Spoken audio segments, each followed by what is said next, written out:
Okay, hey everybody, welcome to another episode of On the Wrist from Off the Cuff. Today we're actually doing a kind of one of my sub-segments known as Wristwatch Rambles and Rants, which is actually some sponsored content brought to you by Wrist Candy Watch Club, as you can see here in frame there with their business cards.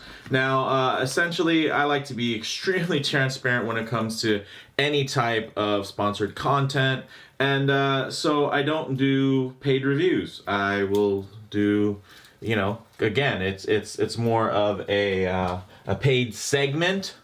So as you can see, Wrist Candy Watch Club known for their super affordable straps, including these great Perlons. They also do have a bunch of NATOs that you guys will, I'm sure, recognize that are quite popular. As you can see here, really great for kind of any occasion, any wrist. Super affordable, guys. I've reviewed this brand well before my channel was very big, and they definitely offer a very, very affordable, decently made, of course, well-made product for the pricing. And then you can even see they really have these great combination straps, which I love. This is actually, they made this one. I liked it so much, this black and gray pattern, that I said, hey guys, can you do one in blue with brown leather for us blue dial watch lovers? And they were kind enough to make it, so it's kind of our little collaboration strap. So with that out of the way, guys, so big shout out to the segment sponsor there, because they are motivating me to put together big segments like this. And this segment is actually the best Microbrand divers under $500. So of course, if I don't own any of those watches that you guys might think might need to make it, definitely leave a comment down below if there's one that you thought was missing, or an honorable mention. I will say that I think that even apart from being Microbrands, these are still some of the best values. If I was to pick one diver that was not a Microbrand under $500, it'd probably be the Seiko Mini Turtle. I think that one actually is strong enough to compete with these excellent Microbrands. And honestly, you guys know Microbrands are all about bang per buck. They really are able to do some amazing things, as you guys are going to see within this kind of little extended chat style segment here, guys. So with all that said, let's go ahead and zoom out and then pick these up and talk about some of the details and what make them special, and why I honestly think that they're kind of worthy when it comes to somebody's asking, hey, I have $500, I'm looking for a dive watch, what do you guys recommend? Well, here you go, guys. So let's go ahead and jump in. Okay, guys, so as you guys can see, these are all watches that I've already reviewed on my channel, and these are actually all within my personal collection. A lot of you guys who watch the channel casually might not know this, but I don't really sell off my watches. Pretty much the stuff that I get for the channel ends up being just crazy packed up all over my house. I have way too many watches. Eventually I'll probably start selling them off, but until then I do like to keep them, just so for comparison's sake. Also, when there's multi-generation releases, I can kind of compare and contrast the evolution of a certain model. So that's why, of course, I have all these on hand. But let's get into it. As far as why these are such great values, one, they're under $500. Two, they all have hacking hand windle movements. Some of them are 4 hertz beats. Some of them are 3 hertz beats. Some of them have dates, some of them don't. Some of them have crazy loom. Some just have very nicely well executed loom. But for me, there's very few shortcomings when it comes to these models, and I think there's a lot of crossover appeal. Are there some kind of crazy wild cards that are out there that I think are really great too? Yeah, but honestly, I think these, if you were to be shopping for dads or grads, I think these in particular are watches that would appeal to a very broad audience. I guess we could start out. This guy is, I feel like he's the king. This is the Zelos Mako 3, and this thing is just fantastic. just the level of detail, the fit and finish, just the dial, the lume when this thing gets in the dark, you guys will see. I do like the very original clasp here, you know, nothing off the shelf from that standpoint. Screw-in links, really nice, you know, 20mm lugs, beautiful chamfers, great bezel action. Even with the gloves on, very precise. Just the way that the finishing and the textures on this watch go together, this thing could be worth a lot more, guys. So this, for me, is kind of the pinnacle. Super, just like way up there on what a microbrand can do for less. This is, you know, Zelos, that's their thing, and what they can do here is make a watch for under 500 bucks that I think competes with watches that are well above 500. So this is one that I really enjoy, and it's probably my sentimental favorite out of these. What's funny is I reviewed a watch, and I think that it's actually kind of a parallel, you know, to it in a lot of ways, and it's this Deficiano Marlin, and I love this thing. It's amazing on lume. You guys are going to see that in the lume, but I feel like they took a little bit more of a you know, a retro vibe versus here it's more modern, here more retro. I think there's a nice parallel, and you're going to see that there's actually some parallels between a couple of these watches. So let's pull this one off to the side here, and I think they're actually quite similar in a lot of ways. I did make some care to try to only bring ones that you can still buy, you know. So the fact that these are constantly being, you know, updated and whatnot, you still do have a chance to get a Zelos Mako 3 probably in the next run. But while you're waiting, if you want something that has a very similar vibe to it, I think this Deficiano, even with the 4 o'clock crown, I mean, it does a lot similar, but it's kind of, you know, of course they're similar in price, but I think easier in availability, guys. And it offers a lot of this similar specs, similar, I think, ethos there, even the dates at 6 o'clock. So, and then the fully indexed bezel insert. So really cool. And then you do have a little bit more, of course, again, and a different take on the clasp. Of course, we go for that milled clasp with the diver's extension. Really nicely done, nicely signed and everything. Of course, this is a bit more of a kind of a catalog clasp, but it's well done and it's signed, so you can't get mad at that. The bracelet definitely is not catalog with that split beads of rice. I think that looks great. You know, for you to get something mainstream with this type of bracelet, you're going to be paying for a really expensive tag at that point, a tag Heuer, not just the price tag.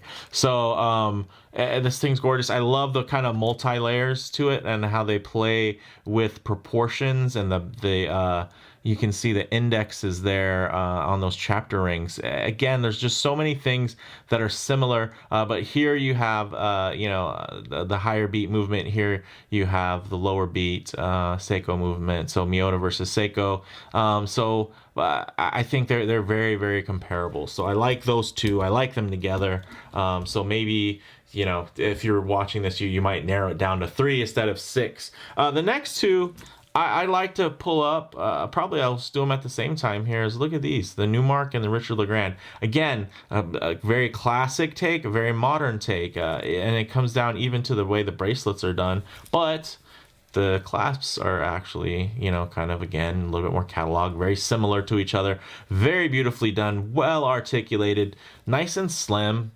you know, on these guys. I'm really a big fan. You know, and then you have, of course, the loomed bezel insert sapphire. These both are running Miyotas, and they're very, very beautiful. Definitely, guys, for all these, look for the full review on my channel. What I'll do is I'll try to put the links in the description to make it a little bit easier for you guys. But these are great. Nice high beat to them. Nice smooth sweep, guys. Profiles very nice. Bezel action. Let's do it. Actually, you know what? We missed the Deficiano. Let's get that bezel action. Ooh, yeah. Very crisp, very grippy. Probably one of the more grippy bezels in the group. And the reason why is because it has that bit of a top hat It's where the bezel coin edge is going to extend beyond the case. So really nice from that standpoint, guys. For here though, let's get the RL going. Ocean Fair 3. Very nicely dialed in. Surprised. This thing just bang per buck. This thing has a lot to offer. And guys, this is under 500. So a lot of these can be well under, some of these are under 400 bucks. It just depends on kind of the current pricing, current availability. So definitely check for that. But very, very nice. You know, I wish it was a blue dial so that these could be, you know, an all blue. But the blue dial sell out pretty quick. Now, the NewMark though, man, this bezel action is insane, guys. Oh, yes. This is a 60 click bezel, but it's ball bearing actuated, and this thing is, oh, man, I'm blown away by how good this bezel action is for the cost of the watch. This is probably, you know, apart from probably I'd put these on kind of polar opposite ends, not necessarily in price point, where here this is a little bit more affordable variant with similar spirit. I think these two, you go modern, loomed out, super well executed everywhere, milled everything, you know, just gorgeous in so many ways, screw in links and all that, and the whole 9 yards, with excellent loom. You can probably compare these. This is, again, more modern. This is more retro. And man, for retro, I think this is probably my favorite purely retro diver that's on the market right now. Even for expensive ones. I mean, as far as like a retro reissue, that whole thing, the NewMark 71 just really, really does it for me. This thing is gorgeous. And you know, it's a brand. Yeah, sure, they're not just a complete startup. They, you know, it's a brand revival, but it's far from, you know, some big conglomerate, brand. They're still very small, and they do their orders and their batches very similar to any other microbrand. They just happen to have a name with a little bit more heritage. So I really, really like these two. Again, I think they're very comparable depending on availability or your style, whether you want to go something that's very modern or something very retro. I think these are two nice ends of that spectrum. And then last but not least, guys, these two guys. Now, the nice thing here is these are actually, I think, super versatile pieces that really fit a sports watch. And these are actually both NH powered. So the Seiko 3 hertz movements. There's actually going to be a Raska Freediver 3 out at some point. I don't know if it'll be this year, but it is in the works. So we got the Raska Freediver, the Raven Solitude. These are great. The nice thing is that the amount of options that you can actually get for these while you're purchasing. So there's different bezel options, finishes, dial colors. The Raven even more so. It just gives you a lot. And for these, what I like is that they're a little bit of a balance. They're very retro, but at the same time, they do something modern that just makes them feel a lot more current. They don't feel strictly vintage inspired. They have the DNA of the vintage, but there's just so many modern touches there. But they keep in track with the vintage stuff like drilled lugs, the beautiful polished bevels. The Freediver also has a hard coating that's scratch resistant. Again, you see, as far as clasps go, this is a popular clasp for a reason. It does well. It has great micro adjustability there with all the holes. Then here again, very similar to the Difficiano clasp there, where you do have the push button clasp and the diver's extension built in. But here, a much different bracelet than you're seeing on any of these watches. And I did try to choose a few that had some really different and really fun bracelets. I think these things look great, guys. And again, two very different types of blue dials. Another thing is, your basic sunburst blue. That's not going to happen here. You get this beautiful kind of metallic, almost like a car paint type blue, where it just shifts in lighting really well. And then here you actually get like this fun kind of gloss pastel blue that, depending on the lighting, actually kind of color shifts in even more interesting ways. And also, of course, they both have the steel bezel insert options. With the Raven, you can actually even get fully loomed dive bezel options, which is great. The bezel insert themselves, here I have the 12-hour traveler's bezel. I have it set, basically I'm in the West Coast, and now I can read East Coast time on the outer bezel. So these are really great. They wear great, and again, it's weird. I didn't intend to, when I first was thinking about doing this segment, was to like pair these in any ways, but I think they kind of are. These are similar. So if there's any of these that you like in these pairs, but it's not available, check the other one out. So if you can't get your hands right now on a Freediver 2, check out the Solitude. This thing is nuts. If you're looking for the NewMark or the Richard, one or the other, again, same goes for here. So what I'll do is actually let's actually get some quick. We'll do a little close up for. Let's do some wrist shots real quick, actually. So we'll set that up. All right, we'll try to keep this quick. Here you go, up close. Roll it side. Boom, boom. Looks good. Little arm, side.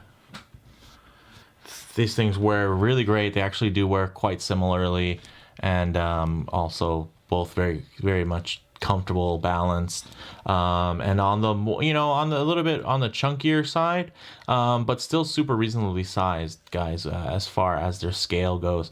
But I think proportions wise, they definitely do make an effort to feel like a chunky tool watch. So very nice, quite handsome.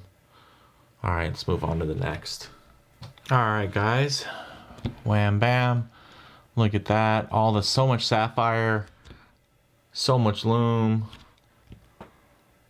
bevels, the light play on here with the flat brushed links, huge draw. This with the, multi-link mesh-like finish, really beautiful, eye-catching, really just very vintageized here. And I mean, this is something that I think really stands against the market when it comes to vintage reissues. I think NewMark really hit the nail on the head. Very, very impressed. As you guys can see, these wear really nicely. Beautiful profile. Little extra arm there, really nicely done. All right, let's move on to the next.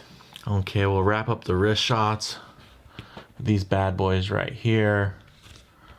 Wow, again, steel, the more interesting blues, great profiles. Again, guys, if you're thinking, oh man, he's moving the watches around too much, remember, there are fully dedicated like 20-minute each reviews for each of these. So if you want to get longer looks, definitely take the time, get it done. A little extra arm, get an idea of kind of the proportions. Absolutely gorgeous, both of these. Again, this is a great kind of, these have that tool aesthetic, but just a little bit more of an understated look here. Very classic, not too loud, but still with a nice pop. Nice flash of style. So I'm really digging these. As you guys can see, nice clasp shots there. So let's go ahead and move on to some low light and lume. Okay, we'll go ahead and hit the lights. Woo! As you can see, guys, lume in full effect on all of these watches now. Again, quick disclaimer about the Raven. This is a 12-hour bezel. They do have the 60-minute dive time bezel, which actually is fully lumed and super bright and really quite outstanding. But as you guys can see, nice quick references for 12 o'clock on all these. We got loomed hands, loomed seconds hand. Generally, we're getting fully loomed bezels on most of these guys here. Some of them even fully loomed indexes. I mean, this is a pretty nicely rounded group of watches. Now, typically I would have already jumped into the low light transition by now, but I figured I'd let it ride a little bit longer just so you guys can kind of see some of that initial brightness wear off. You know, take some time, understand some of the nuances in the different layouts and some of the dials, the bezels, and how they really make a difference in kind of your experience with these watches. Now, to get on to that low light transition, which we all love so much, because you know what, the hot studio lights do a great job of, you know, simulating direct sunlight. But what they don't do is give you maybe the most realistic idea of how the colors are going to render, you know, in less than optimal conditions, like, you know, inside and out of buildings, in and out of your vehicle, underneath an overhang, anything like that. Also, we want to take a look at some, you know, harsher lighting situations, higher contrast, because the nice studio lighting also does a nice job of, you know, washing out a lot of those little imperfections. Here you can take a look at the way the light glides over the brushing. These all look absolutely magnificent, really well done. You can see the way the light dances over the crystals that are domed. The way that the transitional lighting can make the dials, look at the colors on the way these are rendering, look so different, and the way that they shift. Compare some of these blue dials to each other. You know, you got some with higher contrast, some with lower contrast, some have a little fume touch to them. And you just, I mean, look at these two on the end here, guys. This is where isn't the most usual. Look at the color shift on that Raska dial. Now it's like super navy.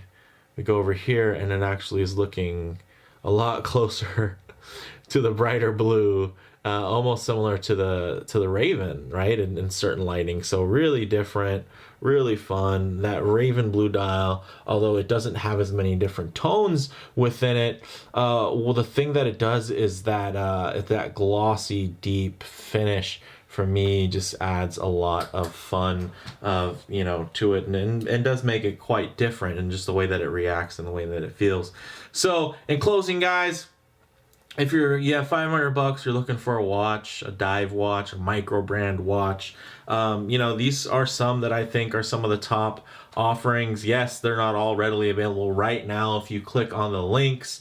Some of them you'll have to wait for the next batch, some maybe even the next generation. But for me, these are all worth a look, and if you can find them on the aftermarket, you know, at a lower price, that's also an option, because a lot of people that are kind of into the 500 and under don't necessarily keep all their watches around. A lot of people will start flipping them and this and that. So I did want to share these with you guys. Remember, there are updated iterations in the works for a couple of these different ones, and there's plenty of stock available for other variations that you're not seeing here today. So definitely keep that in mind. Please do let me know what you guys think in the comments below. Again, big shout out to Wrist Candy Watch Club for assisting, you know, giving me the motivation to put together another, you know, kind of labor of love video for you guys to kind of share my thoughts on some of the finest Microbrand divers on the market today. So with that said, if you like the video, please do it like, and if you haven't already, please subscribe for more content just like this. Thanks, guys.